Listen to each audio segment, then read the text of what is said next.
Welcome to the Contrarians. Tonight we have a great topic. The topic was the 60s better than the 70s. It's a small panel, but mighty, so let's get started.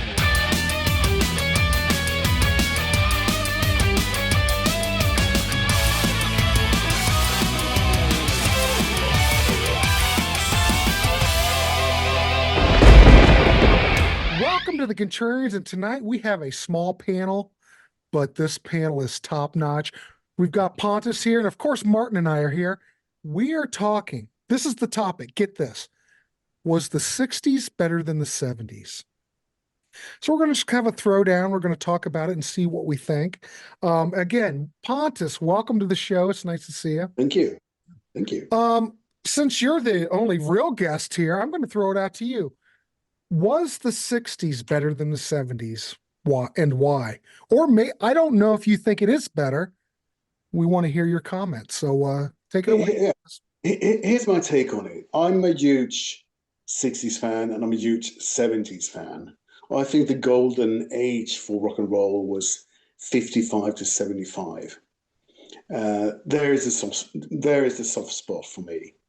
But I think the 60s is a bit forgotten nowadays because we talk a lot about the 70s and the late 60s, but we have to remember that it was a decade that really changed a lot of things and everything was a bit fresh. It came out of the 50s where rock and roll was new, where a lot of the post-war youth being a teenager meant, especially in the Western world, that you had your own identity and it was rock and roll, or you could be a very, very person to yourself, very individual, and you were a teenager and you were just you weren't part of the it was a generation gap, and that carried on into the 60s. Remember, it was also the 20 years past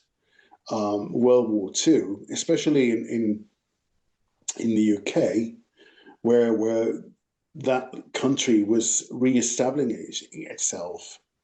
And I think that meant that the 60s also had that sort of economic stature that you could actually do things.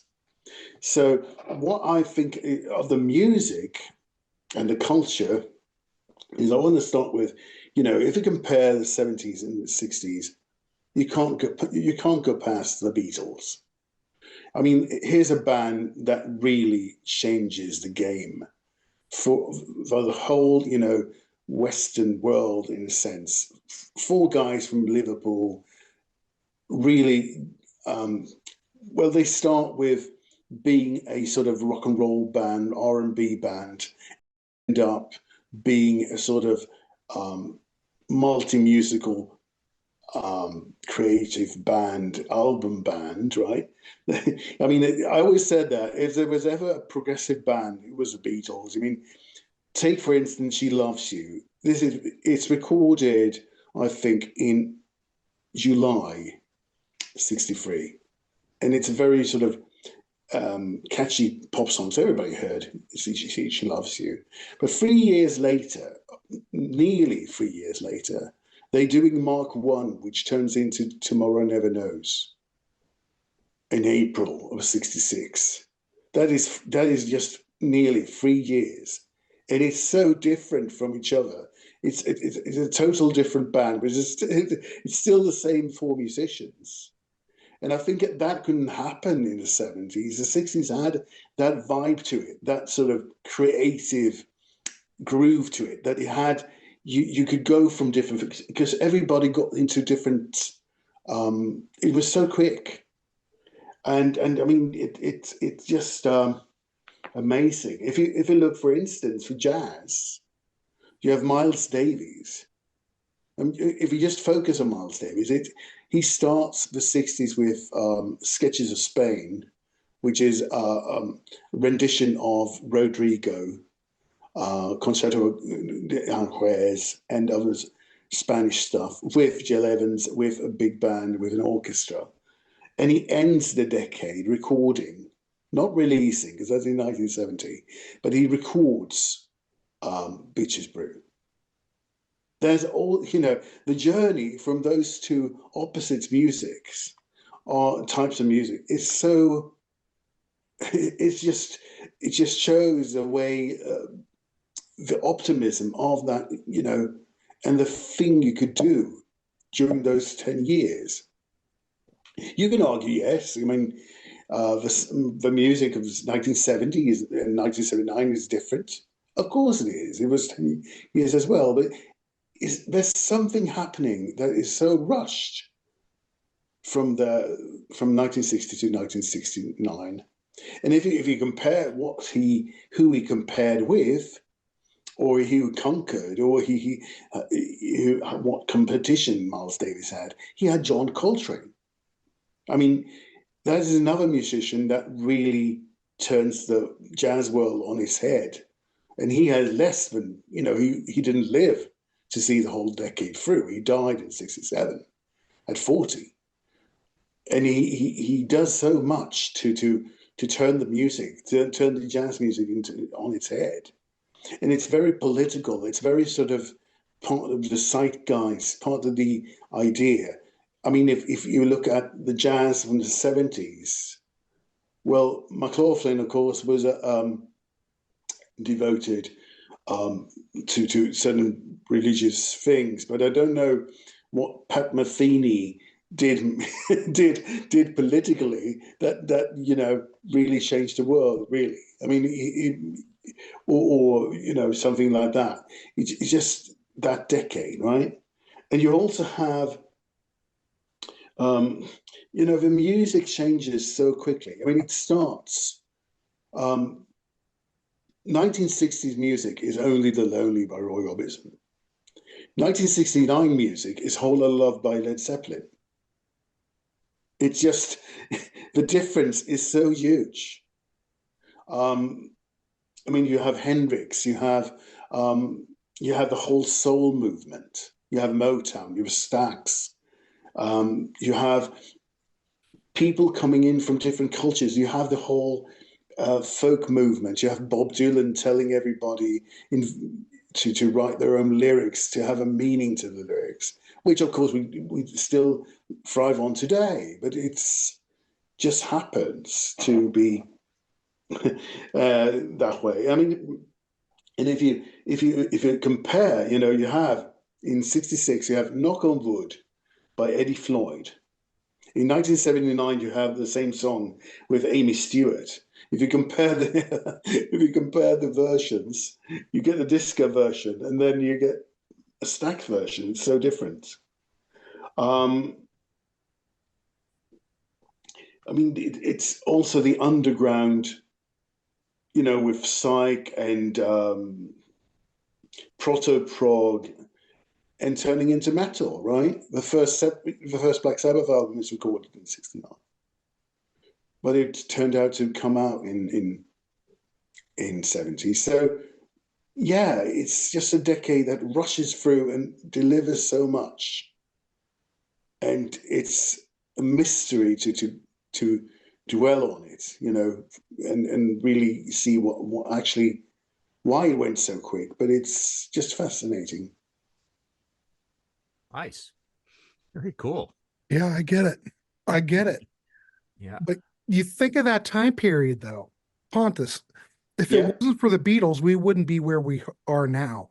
The Beatles were one of the first bands before we had, of course, we had the '50s stuff. We had, Bill Haley, we had Little Richard, we had Carl Perkins, we had bands like that. And then the music industry or the public thought that was too wild. So they brought out Fabian, they brought Frankie Avalon to tame rock and roll.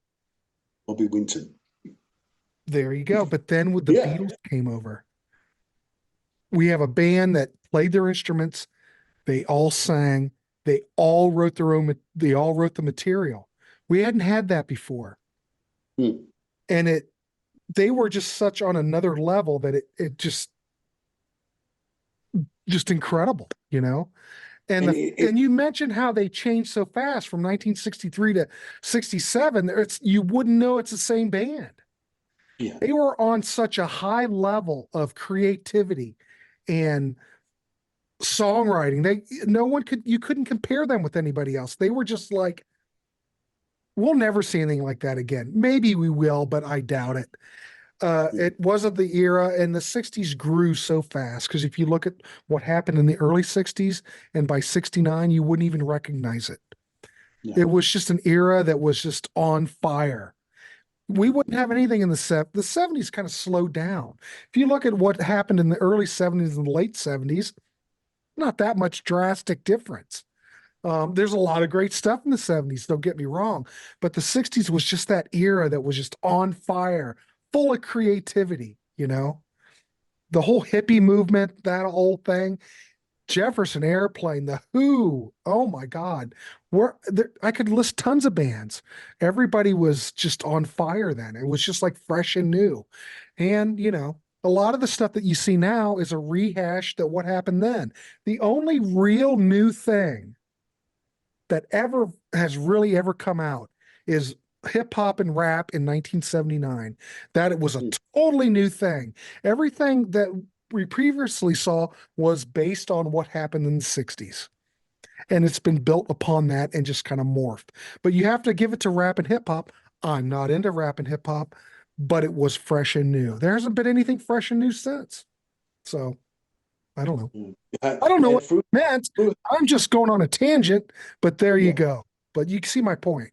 But the interesting thing with rap and hip hop, you got in the 90s, of course, you got the electronica stuff, and that came out of that. So sometimes, these shifts happen, and sometimes they happen very abruptly. Sometimes they sneak upon you.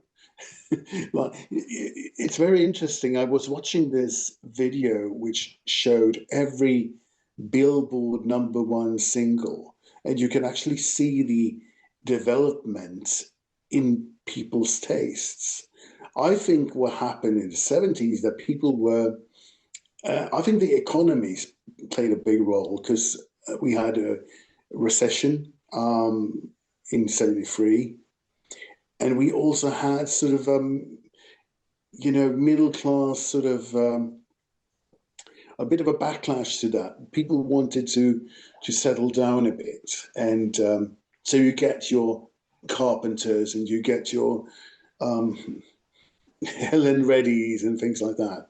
And also you get soul morphs into disco and it becomes a dance craze and you get people jumping on that board and things like go differently. And of course you got the heavy metals and you got all that stuff, but it's still underground. It's still underground very much. In that sense, it's a music for people who wants to dig deeper. And I do think that in the 60s, it was a more sort of people got together and listened to the same stuff, whereas 70s and 80s, people were very divided. Never thought about it that way. Yeah, that's a good point. I mean, yeah, in the 70s, I mean, every decade you get exponentially more music, essentially.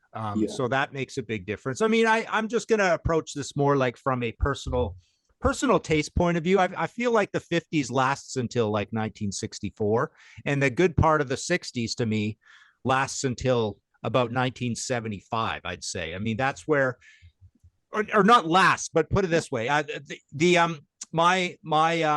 my golden period, that the music I love is sort of 75 to 84. So for me, the end part of the 60s, I love equally with the beginning of the 70s, if that makes any sense. I mean, to me, I think what you get in the 60s, like a point I want to bring up that we haven't really talked about very much is recording values. I feel like I'm held back from enjoying a lot of those records. I think they didn't learn how to record drums properly or electric guitar with distortion pedal properly until, I always pick Montrose, but I mean, the whole gamut, I would say, Pink Floyd Dark Side of the Moon, which is also 1973. Those two both are.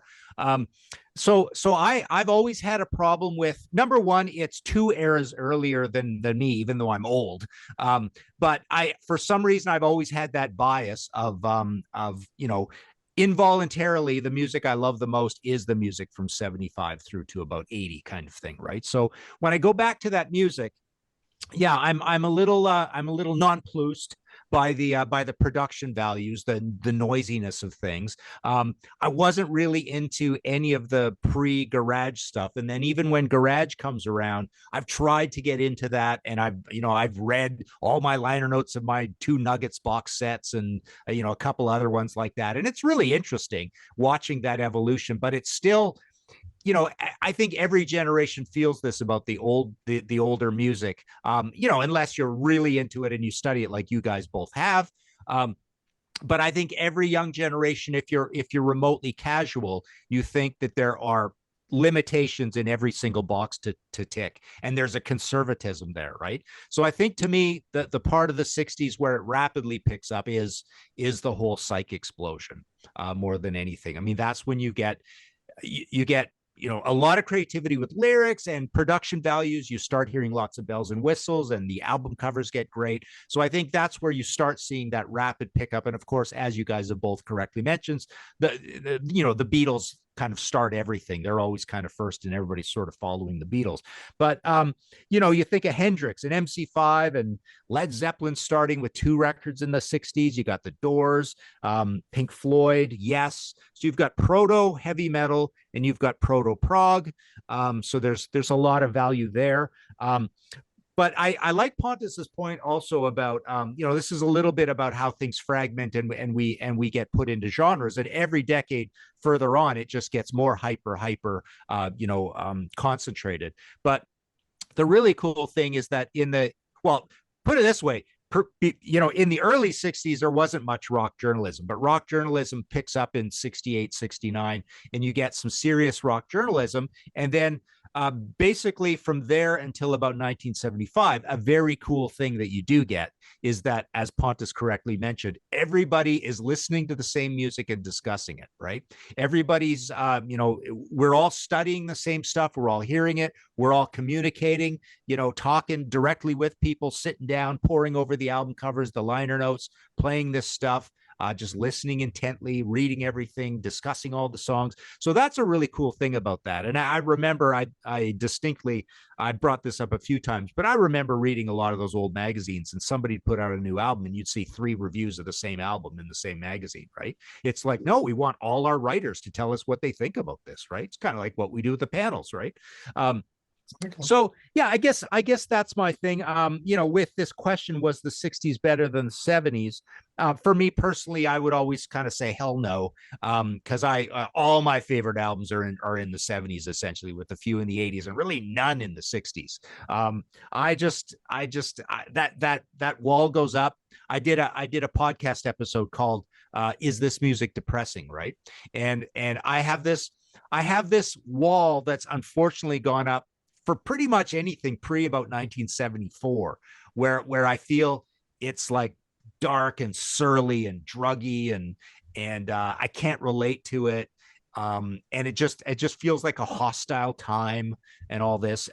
So yeah, my problem, my personal problem, I suppose, is that the creativity wasn't enough for me as too young a kid. And even when I go back, just like I get all, poured out when I hear Black Sabbath fans can't go back, Heaven and Hell's the best one they ever did, and that 70s stuff is just weird hippie music. Or Judas Priest fans are saying Painkiller's the greatest thing they ever done. It's the exact same thing, right? I just have a problem going back and being impressed, is kind of the problem. After I've heard, after I hear Queen 1 and Queen 2 and Sheer Heart Attack and Sad Wings and Sin After Sin, I can't play.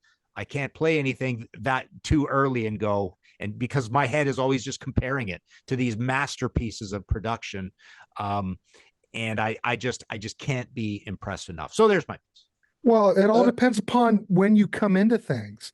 Martin, when you were a kid, what was the first thing that you heard that you went, oh my God, like the floodgates have opened, the heavens opened up What was the first thing you heard? On a smaller level, on a more granular level, the first things were things like Three Dog Night and CCR and Steppenwolf. Out of those who were just randomly came into my life as a 6-year-old, say, Okay. 7-year-old. Steppenwolf, definitely. That crazy intro to Magic Carpet Ride, Born to Be Wild. Even Magic Carpet Ride itself, even John Kay's vocal. So that was still small and not exactly what I wanted. But when I heard what I wanted, it would have been. Again, on a more moving forward, a little more of the album would be Led Zeppelin 3 and Led Zeppelin 2 and 4. But then when it really came together were things like Volume 4, Nazareth, Razamanaz. Mm-hmm. So all kinds of depends on when you hit stuff. Because and I told this story before, but my whole gateway drug was finding those 45s of the Beatles at my neighbor's house. They had She Loves You. They had I Want to Hold Your Hand. My household, we played Lawrence Welk all the time. And when I got a hold of those singles, because I looked at the picture sleeve and went, oh my God, these guys look cool. I had no idea it was 1963, 64. I'm like 10 years old. But I thought, wow, these guys look kind of cool. I played them, and once I heard them, I was hooked. So then I ventured out and learned and listened to more things in that era. But that's my gateway drug. Something I've never really thought about, but now that we're having this topic, is that again, to put down the 60s or to validate what I'm saying is my stupid, unlimited, very uncouth opinion, is that all through the 70s, as a crazy music fan, even starting in 75 in a huge way, I never went back and incorporated anything from the 60s into what I liked. I don't even know if I found much. I mean, I went on a Doors kick in the 80s, but I don't even remember in the 80s pulling in a whole pile of records to my domain, right? And even as it goes forward, there's 25 or 30 records I care about from the 60s, and that's about it. Wow. That's fine. That's good. Because that is a point I want to make. Because I'm born in 72. Oh, so just I'm a baby, Pontus. Yes, I'm a second generation fan. And all this was history. So my first musical memories are Elvis Presley. My mum brought an album home, and I really just soaked it up. And later on, I was introduced to the Beatles and stuff like that. So what happened with me was that you could look back and you could be current. And the most current I was in 84, 85, 86.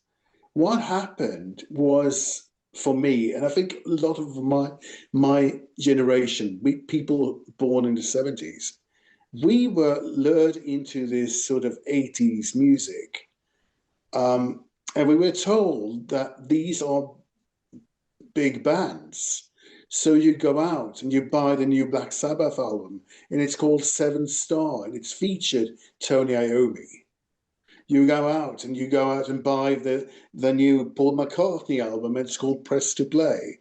And it wasn't press to play. And then suddenly someone shows you, it was my stepfather in my case, shows you Paranoid, and later on someone played me Band on the Run. I mean, if you listen to those old albums, you realize that the 70s, the old stuff was always better than the current stuff. So for instance, I went down the old classic rock route because I found that music talked to me in a way that the current music didn't. And I think that is a difference between you and me, Martin, that you were situated in a position where you were in the current maelstrom of that. Every record was a good one. You in 75 to 80 is a great period as well. You've got A Night at the Opera, A Day at the Races. You get Van Halen. You get the punk stuff. You get lots of rainbow stuff, Whitesnake stuff, and all that. So you're in a position to just grab that music, and I never felt that for the 80s. It never grabbed me that way. If it had, I would probably, if I had been a Smiths fan or just discovered something like Ecstasy or The Mission or something like, if I had been an indie fan, I would probably gone on that route. But certain things happened that just made me this person that just got attracted to this old music. And so that's a different standpoint. And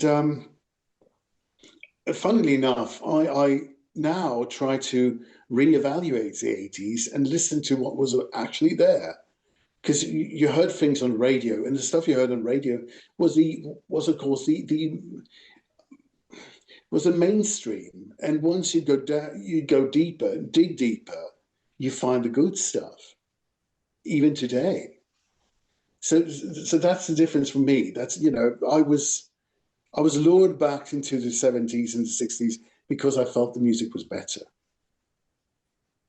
All right, cool. I had a friend of mine that used to say, you know, Grant, you know, I'd throw these bands out, these later bands, that he would listen to them and go, well, you know, this just sounds like something else. He said, why would you listen to this when you can go back and listen to the real thing, the innovator, where it all started? And I would go, well, I don't know. I like this too, but I get it. You want to grow and appreciate more things, but there's something about that whole thing from the 60s where you're listening to these bands. They are trailblazing. They're setting the stage for what comes later. And you listen to it and you realize, my God, no one was doing this. You know, you listen to the Jefferson Airplane, you listen to Surrealistic Pillow, After Bathing at Baxter's. I mean, those records are like, I don't know, they're groundbreaking because no one was really doing what they were doing. If you, one thing was very cool. I went through some charts, both Billboard and the British ones, and you can see the battle. You can really see the battle in the music. I mean, I was surprised, just as a second generation fan, realizing that the most sold record in Britain during 65 to 67. That sounds up the Sound of Music. Oh, I was wrong. Yeah. That was Sound of Music. and to feel that, you know, then you see the battle, what these bands were up to. Because they, you know, they came from an underground and they played against Engelbert Humperdinck's and the Tom Joneses and the Vicky Carrs and all those Andee Williams. And, you know, and that makes it even more interesting because now, of course, we get it streamlined, you know, all the Woodstock generation, you get all that music streamlined to you. But if you look at the list, you can see actually the crack, the generation gap going. Mm-hmm. And I think that disappeared in the 80s because everybody was, pop was pop and hard rock was hard rock. But it was very much like you didn't get, okay, you had Julio Iglesias, you had and stuff like that. But you could actually find stuff that was actually, you didn't get, you know, James Last's record in 85, really. There was, but, you know, in 1970, he had, you know, a lot of records out.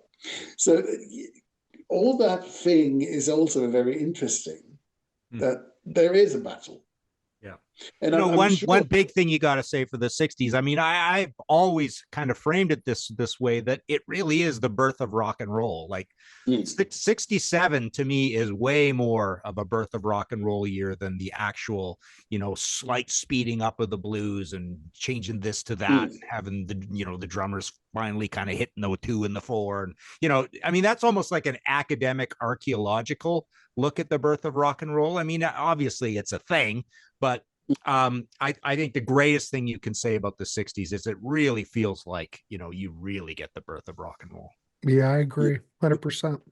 And you're right. It's down to the recording statute, the way things were recorded. I mean, if Jimi Hendrix had come along in 64, he couldn't have sounded the way he sounded because the facilities that he could use in 66, 67 was new. I Well, mean, he probably could have. Don't forget that Pepper was recorded on 4-track. Yeah. But they sync desks together and they bounce tracks. But look what we got. If you listen to Pepper as an artistic statement, the record sounds great. But it's distortion pedals, learning about feedback, Marshall stacks, Pete Townsend, all that stuff. Like there's, at PA systems, right? Miking drums properly, all that stuff is rapidly, coming on, right? But if you listen to the Beatles stuff, they were recorded really well. The guitar sounds on Revolver are phenomenal. They're all playing through Vox 7120 amps, which were new, and they were like a hybrid amp. But man, the guitar sounds on that record are incredible. The guitar sounds on Pepper were great. I think a lot later, I don't think people really knew how to use a Marshall. They were just another amplifier. They were tall, they were loud, but no one really cranked the hell out of them in the 60s until, look at Aerosmith or someone because I think the guitar sounds like on the Aerosmith albums, like Toys in the Attic, phenomenal. And that is a traditional Marshall cranked up sound. A lot of these players in the 60s would have like a distortion pedal or a fuzz box, and they still run it through the Marshall. They really weren't utilizing the Marshalls that we learned about what they could do later. So you still had that sound of a fuzz box, which it's a fuzz box, I just feel like that 1973 breakpoint with one type of album with something like a Dark Side of the Moon and another type of album with something like Montrose. It's like that always has been the year for me where you never again have albums that sound better than that. They just sound different than that. But pre-73, most of the albums sound deficient in some way. You're just not happy with it. You kind of get the feeling that they're not happy with it. They didn't get out of it what they could. So there's this kind of break line between, when we can have whatever we want and we make creative decisions with production, and in the old days where it's like limiting you, frustrating you, you're never going to get what you like. No one's particularly happy with it. So I don't know. If we had Peter Jones here, he would probably say some great things about drum sounds through this period, right? Probably. But if you listen to from the original master tapes, Buddy Holly that Steve Hoffman mastered, those Buddy Holly tapes from the 50s, it sounds like Buddy Holly is if you plan through a system, it sounds like Buddy Holly is standing next to you. So the thing is, most of the things that you're recording back then are not that incredible a challenge, other than, to get a voice and to get an acoustic guitar and to get a clean electric guitar, not that hard, right? To get a bass guitar, not particularly, a little harder, but get drums and so and get the whole mix and get everything going and stereo and all that. And I just feel like that's a big advantage of the 70s, where I literally feel like, moving all the way through the following decades, we add 2 dozen, 3 dozen distinct cool ways to record that are brand new, but they're just different. None of them are ever any better. They're just a different thing. A lot of the engineers in the 60s were still stuck in that 50s mentality on how to record big bands and things like that. If they got a hold of a rock and roll band, they weren't quite sure what to do with it. We did perfect that over time, but in the 60s, there was a learning curve, Not everybody had a Jeff Emmerich that could go in and mic the Beatles. The Beatles were very lucky. They had Norman Smith who knew what he was doing. The EMI engineers were really good. They knew how to record things. And, the Beatles pushed the envelope, All right, let's give Pontus the final word. Yeah, and you get another team in the US, like the guys who were doing, for instance, you had the sax people. If you listen to the sax recordings, they are very warm. Yeah. And they very, very, you're much in the room. But I agree that we have, there's a learning curve and there's different mixing desks and the solid state disc and all that stuff. But I feel that we ruined it in the 80s with all these reverb. that just everything was supposed to sound very much echoey, very much in a cave, huge room thing. And I think so there is a soft spot, as I can agree with you there. There is a soft spot around 77, 78 or 76 where you wish you were here, for instance. They're they really have found a warm sort of glow to the recordings. But that is also present in 1969 recordings. They sound heavy, but they're not that heavy. So I think that I think we can actually go and look at those songs, because the songs were there, and the 70 and the 45 was important. Then the album was important, right? So the 45s that was there meant a lot, and it really captures the spirit of the 60s. Nice. All right, Grant, wrap her up. All right. I don't know if we've changed the world with this discussion, but it's fun talking about it. Anyway, thanks everybody for tuning in tonight. Please leave a comment. What do you think about the 60s versus the 70s? We want to hear it. Pontus, thanks for coming on. Nice to have you. Anyway, if you'd like to be on these discussions, we have a Patreon. Please check it out. You can be on these discussions. We have great discussions on the Patreon account, so check that out. Link is below. Buy us a cup or a pint. We have a Ko-fi account. Please do it. We also like donations. We don't turn money down. We do these shows because we are trying to turn you on to music. So please give us a dono if you can. With that being said, let's wrap this dog up. All right, Pontus, thank you. Martin, we will see everybody on the next one.